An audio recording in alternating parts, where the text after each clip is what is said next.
Hey, everyone.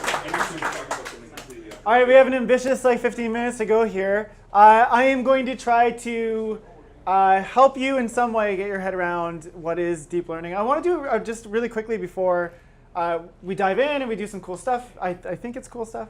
How many people have written 100 lines of code in their life? Just 100 lines of code in any language. Precisely 100 lines of code.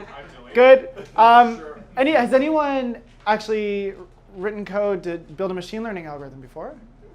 Cool. So a couple of people, that's really great.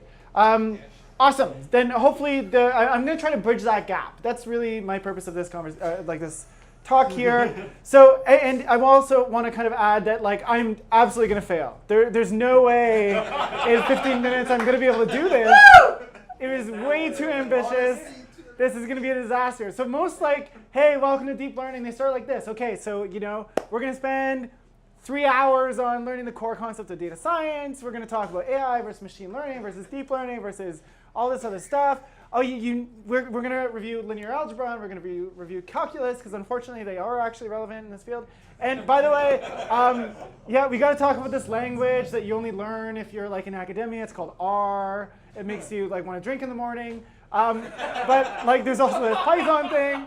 And then also, you're going to encounter these errors that are Python errors that are wrapped in Java errors that are wrapped in your life ruining errors. And so you're going to have to know a little bit about systems engineering too. So in this talk, yeah, we're just not going to do any of that. Woo! Just kidding. Cut it right out. We are going to do a little bit about the second one. It'll be a little math-ish. No, there's an equation somewhere, but it's just multiplication. But we are going to try to talk through this. I'm also going to do something else, which is really weird, because I've sort of convinced myself there's no way you're all not going to be massively confused. So I would rather confuse you with code first, and then bore you with slides after. And usually these kind of talks are the other way around. But so part one is going to be a demo. We're going to go right into it, and you're going to be thinking, okay, you're not going to introduce me to these ideas. You're just going to show a demo, and yeah, that's what's going to happen. And then, yeah, that's how that's going to go. And then part two, you're going to be like, what the hell was that? What was that? And I'm going to be like, okay, well, let's kind of pull up the curtain here and look behind the curtain. And then part three, I want to give you some resources to keep learning if you're interested in this stuff, which I hope you are. So there's this question that developers get asked when they go into programming interviews. And it's a classic one. Anyone know the one I'm referring to? FizzBuzz. Oh, yes. FizzBuzz. Has anyone, I was really curious about this before. I'm going to ask you a lot of questions because I'm a data nerd. Has anyone actually been asked, I have, a FizzBuzz question in an interview? Wow, that's a lot. So for perspective, that's somewhere between 8 and 12% of the group. And I'm assuming that there's another 3 of you who have, and you're just oh, I'm not admitting to this. But how does the FizzBuzz question work? How does it work? It divides by 3 fizz, it divides by 5 buzz, and it divides by both FizzBuzz. Yeah. And to define the problem exactly, that's perfect. It's, hey, welcome to the interview. We're going to give you the worst question on earth. And we want you to write a code that will loop through the numbers 1 to 100. And print them all out, so 1, 2, 3, 4, 5, 6, 7. But instead of printing the number 3, or any number divisible by 3, you'll print fizz. And instead of printing the number 5, or any other, you'll print buzz. And if it's divisible by both, you'll print FizzBuzz.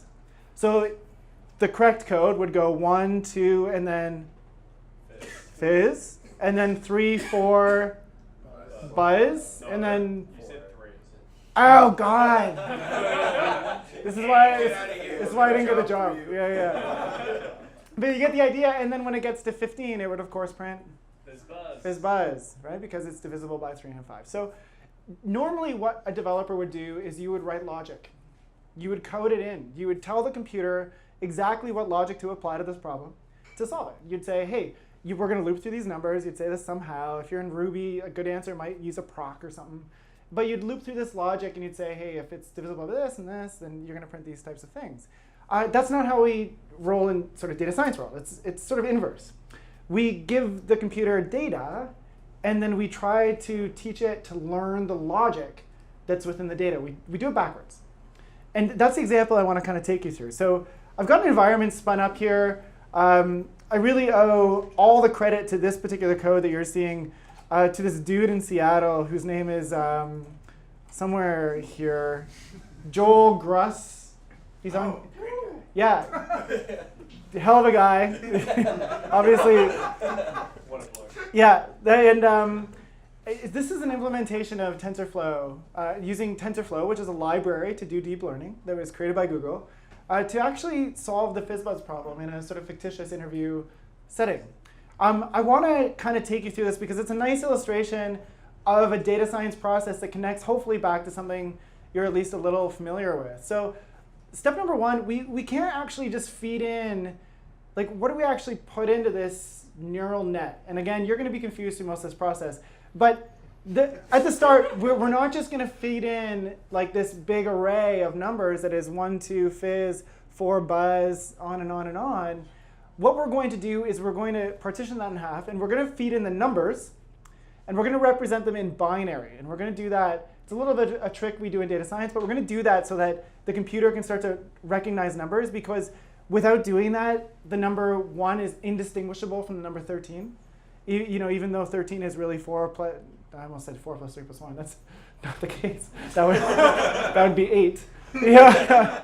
But we're going to convert these into binary. So for example, and then what are we going to try to get out? Well, we're going to say, well, if we feed in this number 5, which we'll represent here as 0, 1, 0, 1, that's binary for 5, that really the result of that should be buzz.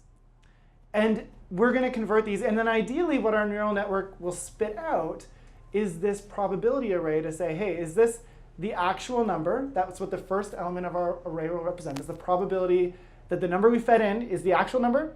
Is it fizz? Is it buzz? Or is it fizz buzz? And in this particular example, what would the outcome likely be? It'd be fizz, that's right, because the first is just the number. The second is fizz, which is the highest probability. So awesome to the people who did that.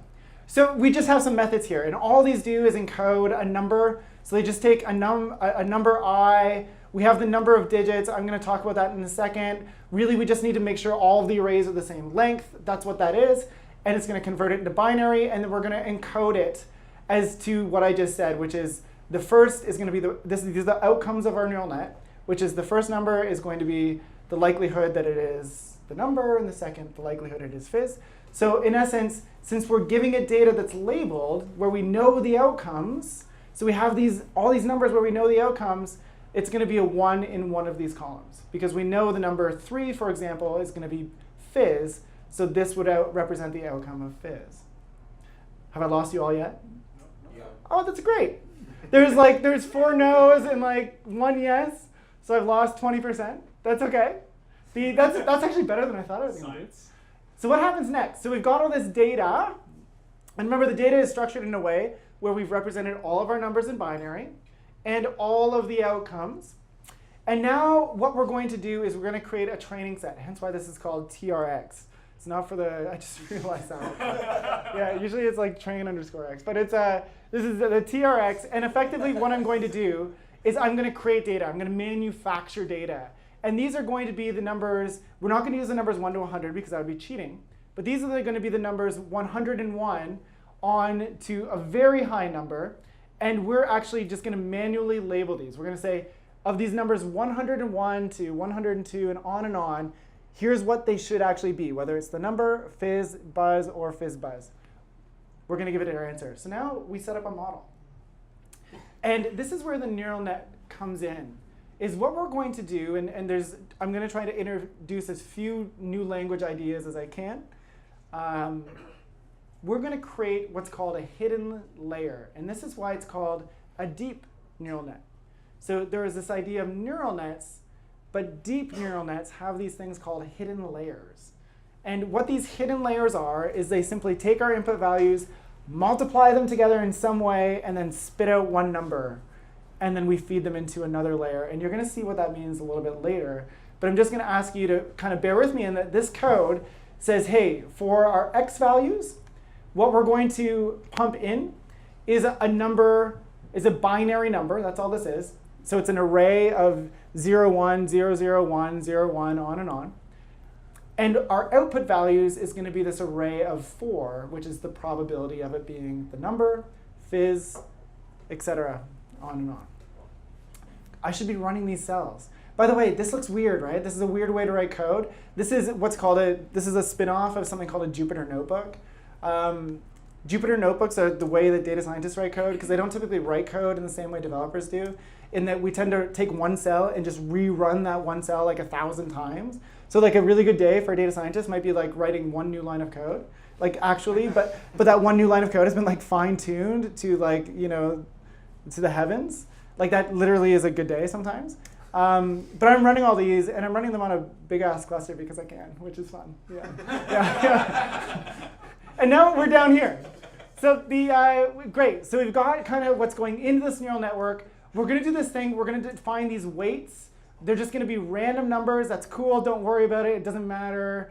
Just forget about these like weights. But effectively, what we're going to do is we're going to initialize these weights with a mean of 0. So on average, they're going to be 0. They're all just going to be numbers that are really close to 0. Some negative, some positive. They're just going to be numbers close to 0. And when we stick our binary array, that's 100 digits long, because we're using really, really big numbers, when we stick that in to our neural net, it's going to multiply every digit in that array by some random number, and it's going to add them all together and then throw it to the next layer in our neural net. Really weird stuff, right?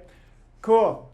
And that's all this code is doing, is we're taking these weights that we randomly initialized, and we're adding this layer, which says, hey, we're going to take our weights, and we're going to multiply them by our binary number. So there's our binary number, x. We're going to multiply them by our weights, which are randomly initialized. And then we're going to kind of add them together in this funny way. That's called a ReLU. And then we're going to spit that back. That's our model. Cool. I have to run that. Great. Made a model. Yeah.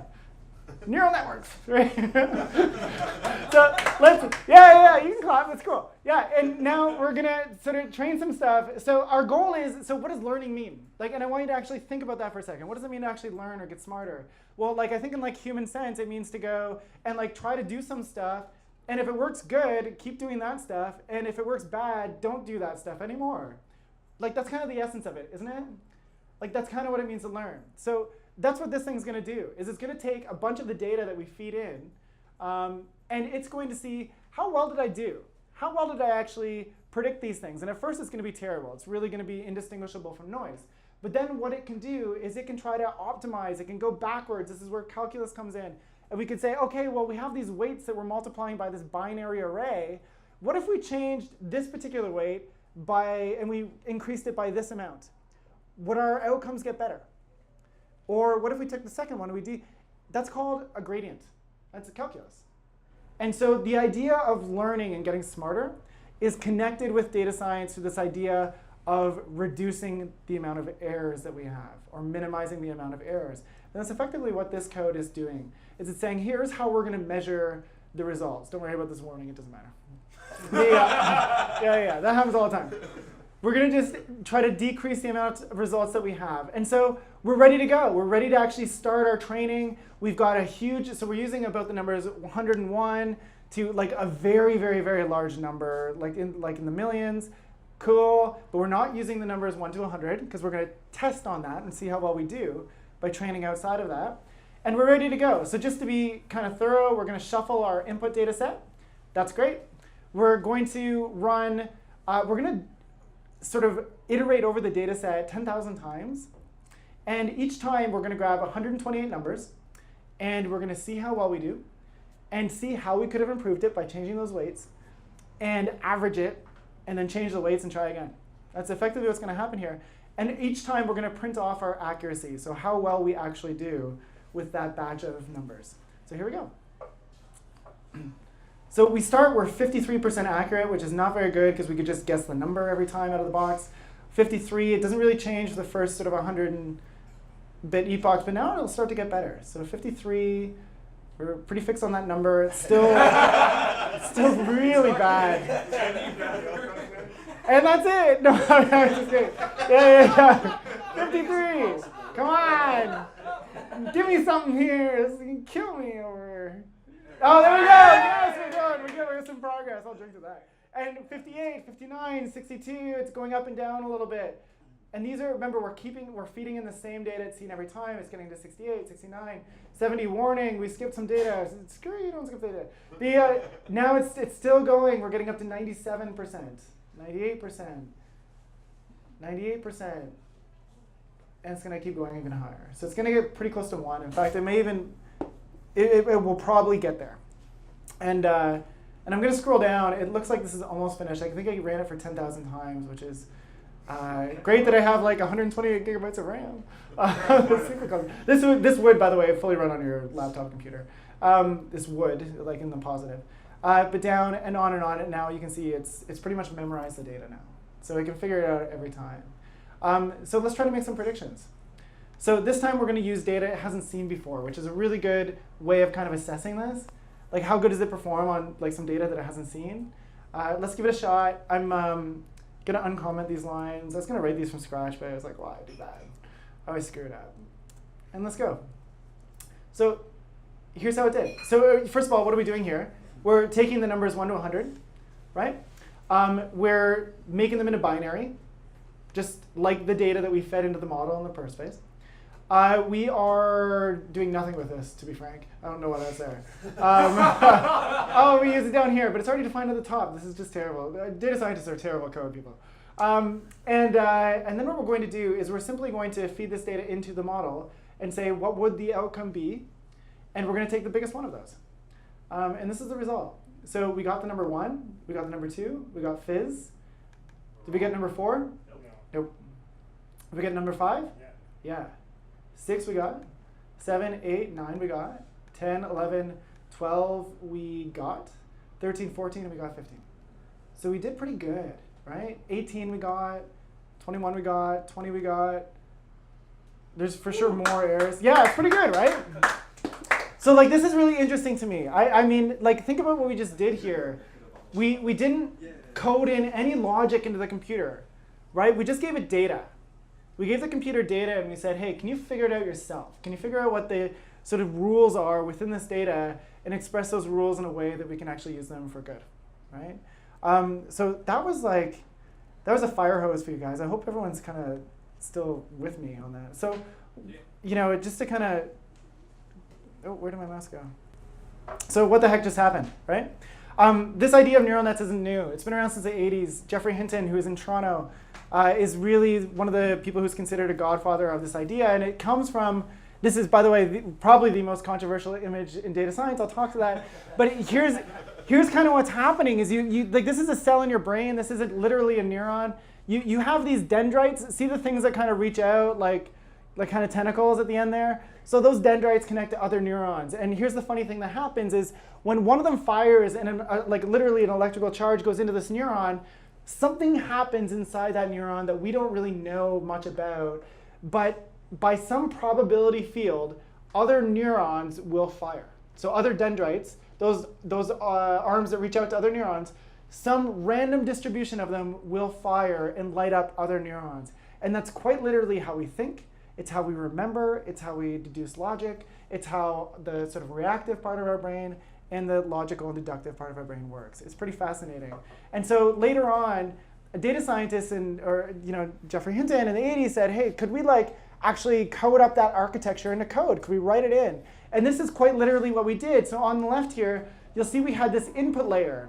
And this is 3 inputs long. So you can imagine this as like one number. This is another number. This is at the bottom here is another number. Anybody remember how many inputs ours had? 4. That's close. That's how many outputs ours had. Very good. Yeah. That was my next question. So yeah. So we had 10, and those were or 100, excuse me. Those were the inputs 1 or 0 of a binary representation of a number. So we give it an array that was 100 long. That was a binary representation of the numbers of 101 to whatever 2 to the exponent 100 is. And then we all pumped, so we took each of those 100 numbers, which were 0, 1, and we put them into one of these layers. This is where it gets a little bit mathy, but it's not hard. So imagine going into the top bubble in the middle were the numbers 0, 0, 1, 1, 0, 0, 1, a binary representation of a number, right? And then what we did was we multiplied all those numbers, each by little weights. So we multiplied the first 0 by 0.01. We picked them randomly. And the second 0 by some number, and the third 0 by 1.2. And then we add them all together. So on the left, you can see this is a vector notation, but effectively x is all of those numbers, and we multiply them by random weights, and we add another random number to it, and then we stick it in some function. And why do we have to stick it in some function? Because what that will do is it'll de-dimensionalize this. It'll make all of that multiplication just one number that comes out, and then we take that number and we do it again. We take all of those numbers and we do it into another neuron. And then at the end, we try to make this thing learn. So how does it learn? It uses, effectively, it's calculus. It's all calculus under the hood. Really, what we're talking about is anytime we want to optimize something in mathematics, we're talking about calculus, which is, hey, if I change this weight by this amount, how does my accuracy change in the end result? And we can go back and then we can change that weight by some percentage of that amount and do it again. And that's what was happening every time we saw that accuracy go, is we were trying to change the weights to see what would happen. And that learning is really the best. So is this stuff important? Is deep learning important? It's exploding in Toronto. And I think one thing I really want to communicate is that we are in the epicenter. This is like, you know, you know that movie where there's a disease and everyone dies? This is where the disease started. Yeah, I think actually that movie, I was actually thinking like more biological, but actually that movie might be called Terminator. So yeah. Yeah. That's not a Microsoft perspective. But we're literally in the place, like, you know, somebody here is going to be that dude in the, you know, that goes back in time and stuff and gets saved by. It's here. It's happening here. All of the best researchers, they're all Canadian. Jeffrey Hinton is at the University of Toronto. He literally leads it all for Google. Sergio Benjois is at the University of Montreal. He's an unbelievable research scientist. There's an exponential increase in AI funding in Toronto. The provincial government just invested $150 million to create the Vector Institute in partnership with a huge amount of private companies, but also U of T. It's all happening here. There's not a better place in the world to be for data science and deep learning. It's incredibly exciting. So if you're interested in this stuff, what do you want to, like, what do you do next? A few different paths you can choose. So depending, this is like kind of the choose your own adventure part. Number one, you can start hacking. Anaconda is the free version of what I just did. Like so in that environment I was running, that's where you get a Jupyter notebook to start doing code, and there's great code examples. If you go to Anaconda, type it in, that's a really quick and easy way to literally run a neural network in 20 minutes when you get home. Number two is you can take a course. That's my favorite course on deep learning. I took it. I would never recommend one I didn't. That's by a guy named Andrew Ng. He runs data science for the company that competes with Google out of China. Baidu, 10 points. Yeah, 10 points. He runs for Baidu. He's a former Stanford professor, and in my opinion, one of the best deep learning teachers in the world. You can take a crash course. So if you really just want to hack around and see what this stuff kind of does, go to Udacity, don't pay the full price, wait till it goes on a 90% sale, which is every other week, and then buy a course. And then you can have notebooks, and it's a really fast way to ramp up. And if you want to do this for a living, go consider doing stuff at Data Camp. We hire people at a Data Camp because they can be really good sometimes, and there's just that big of a supply glut in data science right now in Toronto. And then please connect with me if you'd like to. That's it. Thank you.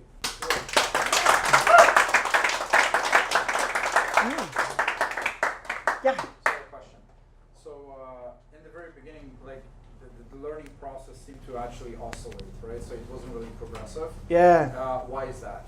Yeah, it's a really great question. So there's this idea called hyperparameter tuning, and it's really like when these models try to learn, what they do is they go, okay, so like they don't know how much they should change the weights by. They only know the direction. So the models actually pick the weights by which they should change, right? So it's literally like the model fine-tuning itself rather than a human saying, okay, well, let's try it somewhere. Yeah, I'm actually going to pull up the numbers so we can look at it, because you're totally correct. And this is a really great observation. I love this question. So I'm going to try to zoom up to like, so even here, you can see it going from 1 to 0.99. Yeah. Like, why would it go up and down, right? Yeah. It's a really good question. It oscillates, right? So overfitting? Yeah, it's actually, overfitting is something a little bit different, but it's, frankly, the whole thing could be overfitting. I actually, so if we reduce the number of times it's iterated through, there's a very solid chance we get a better result, which is kind of weird. But you know, to answer this question, which is really good, why does it go up and down? So like imagine this, imagine you're like standing on a hill, right? And you've got this blindfold on, but with your feet, you can feel which way is down, right? Is everyone kind of with me? Yeah. Right? Like you can feel which way is down. And I say, okay, you know what? Like, Sam, your goal is to get to the bottom of the hill. You got to get to the bottom of the hill as quickly as possible. But you're only allowed a certain amount of steps. So what would you do? Would you jump? Or would you take a smaller step? Because if you jump, there's a chance that you hit the bottom and you jump off a cliff or something, right? Yeah. So the models do almost the exact same thing. They know, they can sense with their feet which way is down, which is the lower amount of air, which effectively is where learning is. They can sense which way is down, but if they take too big of a step, there's a chance that they end on an incline on the other side, and that the air actually goes up. So that is called the learning rate that I just described. It's really an optimization problem, right? Yeah, it's an optimization problem, but the really kind of like the fun thing in it is that if you try to learn too quickly, you actually become stupider. Which comes down to the whole optimization problem. No, so the optimization is the process of learning, Okay. but like optimizing like the parameter, which is called the learning rate, is an open problem in data science. So that's very much an art. It's like I'm going to try this number, and then I'm going to try this number, and then I'm going to try this array of numbers, and I'm going to push it to a cluster. Yeah. So like when the guys who I don't know if you saw this, but this is amazing. So image recognition, audio recognition, translation, all deep learning models, all of them, front to back. 3 weeks ago, the best team at Dota, which is a video game that people play internationally to bring everyone along with me, was beaten by a company called OpenAI. They trained an algorithm to learn how to play Dota ×4 because it's a 4-player game, and they beat the best team in the world. The learning rate optimization was like they just had to tinker with it. Had to tinker, just had to try different numbers. Yeah, so it's basically manual tinkering process, right? Or is it like the actual environment or the software in which it runs it tinkers itself? Yeah, there's the sort of short answer to the question is you do it more manually than automated. Right. Yeah. Yes. So it's really, you're kind of guiding the algorithm in the learning process rather than the algorithm learning itself, right? I think it's a mix of both. I'm just asking. Yeah, no, it's a really good question. Yeah, it's it's a mix of like the fun thing with like guiding, like the sort of the idea of like guiding an algorithm on how to learn, Right. is when you like actually take the data and even like very simple amounts of data, and you ask people to gain like give me some intuition around this data, at a very small scale, people are incapable of doing it. So like I would sort of like project that most of the learning is happening by the algorithm. We're just kind of Tinkering. we're like holding the steering wheel. Yeah. Tinkering. Yeah, exactly. Yeah. Cool. Hey. How do you deal with in practice sort of overfitting the training set? Mm-hmm. Yeah. So just to bring everyone along with us. So one thing, and we've cut a lot of stuff out of this. Like this the FizzBuzz problem is like really it's like the minimum viable deep neural network. There's a whole lot of stuff that I did where if you were a room of data scientists, you'd be like, this guy is an absolute moron. What is he doing? He's like should not be practicing this in any real way. And one of the pieces that was really important that we left out is this idea of overfitting. What does it mean to overfit? Have you ever been like to give it like a human analogy? When you're sitting in class and like you're back in high school and there's that man or woman that's sitting beside you who's going to do like really well on the test because you just gotta remember all this stuff. But if it comes to figuring things out, he or she's like not gonna do very well. Sure. So if we showed this data, so see how we get up to like 100% here? There's a really good argument that this is overfit, which means that it hasn't learned anything. It's just memorized all the data. Like it's literally just memorized it. So if we were to try, and the way that we would know it's overfit is if we try to show it data it hasn't seen, it's going to do really bad on that data because it's different, right? So to avoid that, the typical things that we do are, there's like a number of them. One of them is we look at ways of dealing in neural networks, so like things like dropout. Dropout helps. A regularization, which are these ideas that are. What do those mean? Yeah, so like the idea is. They might be at the risk of like I know everyone might be interested in this, but maybe let's sidebar after because this is a bit of a I think it's like to kind of explain those I might have to go deeper and Okay. yeah but I'd love to talk to you about I it. just Yeah. have like one more question. So Yeah, deep learning. Yeah. Are you aware of any processes which would provide a learning experience based on a small data set as opposed to a large data set? Yeah, totally. Yeah, there's lots of ways to address that. So like the big one that sort of fits in that bracket is transfer learning. Okay. So this idea that like we built a model here, right? So that model can be serialized. It can be spit out in a way that we don't have to do this anymore, which is really important, of course, because this is like training can be expensive. So we specifically, for those who are technical, we can take a model that's trained in a library like, I'm going to generalize a bit here, but let's say Keras or TensorFlow, and we can spit it out as two files. One is a YAML file, which tells us a little bit about the structure, and the libraries and the versions we use. And the other one is really just a big matrix, which is an H5 file, and we can spit those out. So some researchers at Microsoft, at Google, at Amazon, pick your big company, they've gone and they've taken really, really large data sets to do things like object detection. So, where are the faces in this image? And even just what are the things in this image? And they've trained them to like the nth degree, like on super clusters of computers that I'm so jealous I get to use. And really, and then they spit them out and they put them on GitHub. So basically, you don't really need a huge amount of input data to actually yeah. the whole thing. That's correct. So like the really fun thing that enables is like pretend you're starting a company doing medical imaging, right? And you want to take a look at X-rays and figure out if somebody has a broken bone. It's like a simple example, right? Don't start from scratch. Take TensorFlow's model that they trained in that environment, bring it in, and then specialize that model on your much smaller data set of X-ray images. And research shows that actually generalizes really well. So there's models that are out there for open source models for doing translation and like NLP.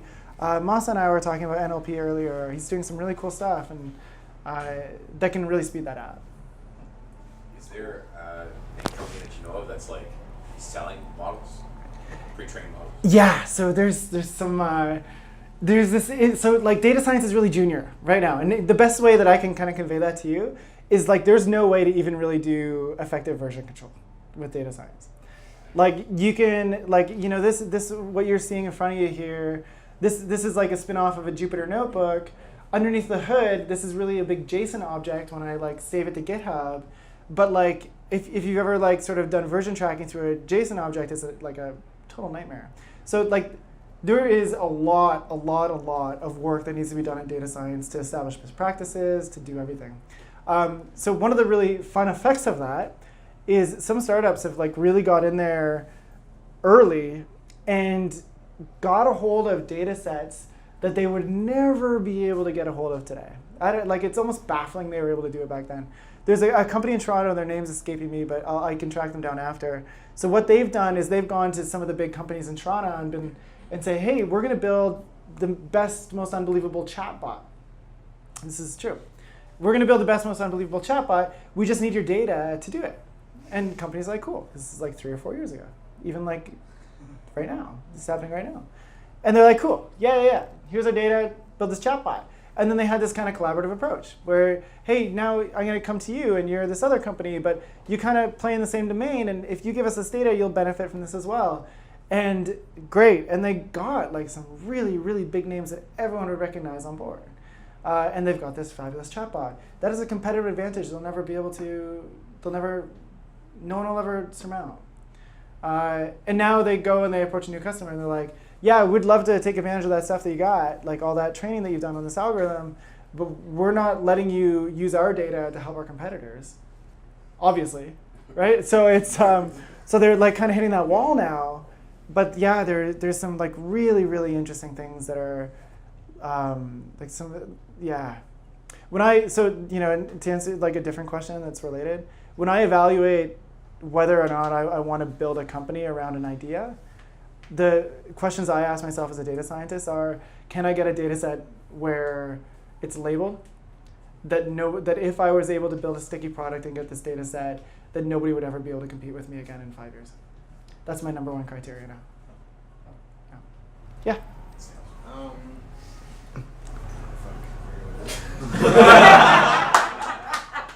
It's very fascinating. I like Yeah, thanks. Yeah. I don't know about that. Warm comment. No. Maybe ask it after. We'll just. Yeah. Yeah.